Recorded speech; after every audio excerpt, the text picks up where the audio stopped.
नमस्कार, मी भाऊसाहेब अजबे. महाराष्ट्राची विधानसभा निवडणूक झाल्यानंतर त्याचा हा धक्कादायक म्हणावा असा निकाल आल्यानंतर महाराष्ट्रात सगळीकडे एकच चर्चा आहे, ती म्हणजे ईव्हीएम मशीन मध्ये काही बिघाड झालाय का, आपल्या मतांची चोरी झाली आहे का. म्हणजे हा संशय इतका मोठ्या प्रमाणामध्ये आहे की सोलापूर जिल्ह्यातील माळशिरस तालुक्यातील मार्कडवाडी हे जे गाव आहे त्या गावातील लोकांनी तर बॅलेट पेपरवरती आपण पुन्हा एकदा मतदान घेऊया आणि नेमकं कोणाला किती मतदान झालंय हे पाहूया असा देखील त्यांनी निर्णय घेतलेला होता. अर्थात प्रशासनाने बॅलेट पेपरवर होणारी ही जी मॉक निवडणूक आहे ती होऊ दिली नाही. तरी देखील प्रश्न हा उरतोच की ईव्हीएम मध्ये काही बिघाड झालाय का किंवा ईव्हीएम मध्ये काही बिघाड होणं शक्य आहे का.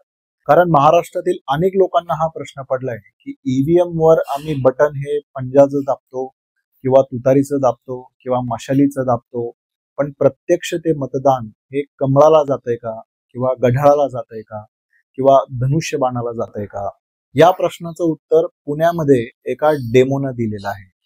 पुण्याचे राष्ट्रवादी काँग्रेस शरदचंद्र पवार पक्षाचे अध्यक्ष प्रशांत जगताप, जे हडपसर विधानसभा मतदारसंघातून उमेदवार देखील होते, त्यांनी हा कार्यक्रम आयोजित केला होता आणि त्यामध्ये राहुल मेहता, जे ईव्हीएम हटाव सेनेचं काम करतात, त्यांनी हा डेमो दिलेला आहे.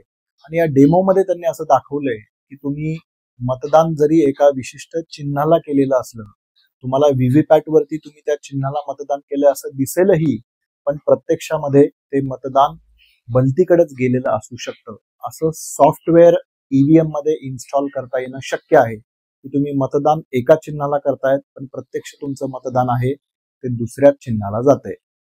हे प्रात्यक्षिक त्यांनी जे दाखवलं ते इलेक्शन कमिशनचं ऍक्च्युअल जे ईव्हीएम मशीन आहे त्यावर दाखवलेलं नाहीये, तर त्यांनी स्वतः एक जे ईव्हीएम मशीन डेमोसाठी तयार केले ह्या विशिष्ट सॉफ्टवेअरसह, त्याच्यामध्ये त्यांनी ते दाखवून दिलेलं आहे. आणि ते सातत्यानं असं म्हणतात की इलेक्शन कमिशननं आम्हाला त्यांची अधिकृत अशी ईव्हीएम मशीन द्यावी, त्या मशीन मध्ये देखील अशा प्रकारचं सॉफ्टवेअर इन्स्टॉल करून आम्ही हे दाखवून देऊ शकतो की मशीन मध्ये असा बिघाड करता येणं, असं मॅनिप्युलेशन करता येणं शक्य आहे.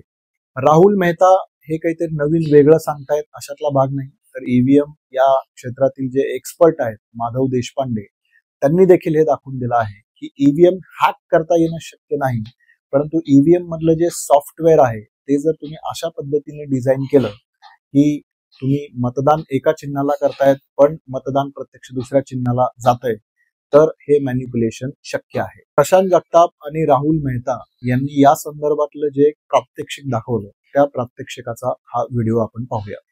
कशी होते याचं प्रात्यक्षिक दाखवण्यात आलंय. राहुल मेहता यांनी हे मतांच्या चोरीचं प्रात्यक्षिक दाखवलेलं आहे.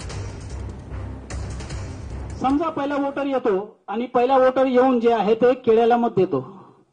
मग पहिला वोटर आला, त्यांनी केळ्याला मत दिलं आणि त्याला केळ्याची पावती दिसली, तो सॅटिस्फाईड होऊन गेला. आता दुसरा वोटर येणार, समजा तो दुसरा वोटर पण येऊन केळ्याला मत देतो आणि केळ्याला त्यांनी मत दिलं. दुसरा वोटर पण येतो, केळ्याला मत देतो आणि आपण इकडे केळ्याची पावती बघतो. मग केळ्याची पावती आपल्याला दिसते का? मग दोन वोटर आले, दोन वोटरनी केळ्याला मत दिलं, केळ्याची पावती बघितली, सॅटिस्फाईड होऊन गेले. तिसरा वोटर येतो, तिसऱ्या वोटरनी येऊन समजा कलिंगडला मत दिलं. आता कलिंगडची पावती दिसते का? कलिंगडची पावती दिसली का? दिसली, बरोबर. मग 7 सेकंडसाठी लाईट पेटते, आपल्याला पावती दिसते, पावती बघून तो गेला. 3 वोटर झाले, 2 केळ्याला, 1 कलिंगडला.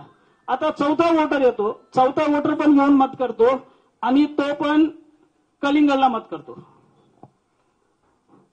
कलिंगडची पावती चौथ्या वोटरची पण दिसली.